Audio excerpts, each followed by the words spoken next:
सिगां आं इसोरखौ धन्यबाद होयो दिनै जोङो थाम जाबाय बिथांनि रुंसारि जालांनाय आरो जोनोम सानखौ मानिनाया आरो बेयाव बिसेसकै आं बिथांमोननिसिम धन्यबाद होयो जे बंस'नि किसुमान सोद्रोमा पर्टफलिय'खौथ' आं मिथिला बिथांमोना फैनानै पार्टिसिपेट खालामदों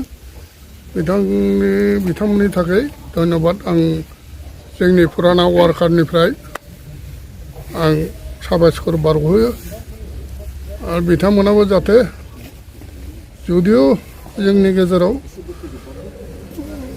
बेबायदि आलोचना खालामनो टाइम मोनाखैब्लाबो बिथांमोना पार्टिसिपेट खालामनायनि थाखाय आं बिथांमोननिसिम हाजासे धन्यबाद हरो बेनो जाहैबाय दिनै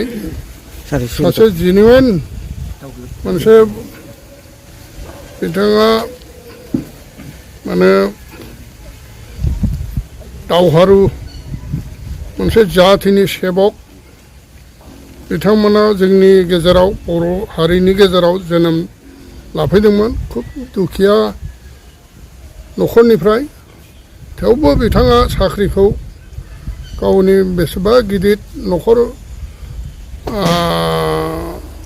न'खरखौ खांनांगौखौ नागारनानै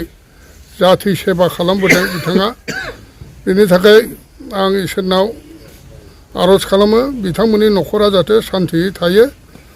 आरोबाव फैनाय साफ्रोमबो जाहाथे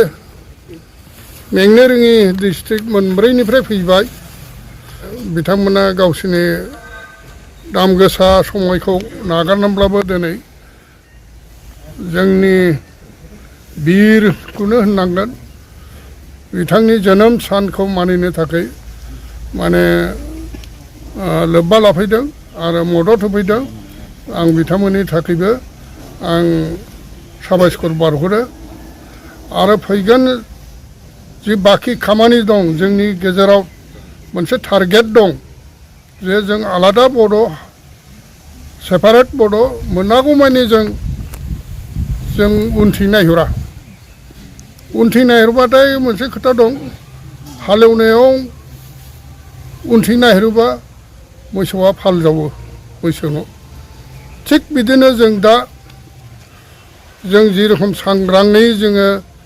मेंनो रोङि बायदि दिनै जोंनि गेजेराव साफ्रोमबो फुराना वार्कारफ्रा मेंनो रोङा हिसाबै दाबो आलादा रायजो होसोनायाव दंमोन दं आरो जेब्लायबो थागोन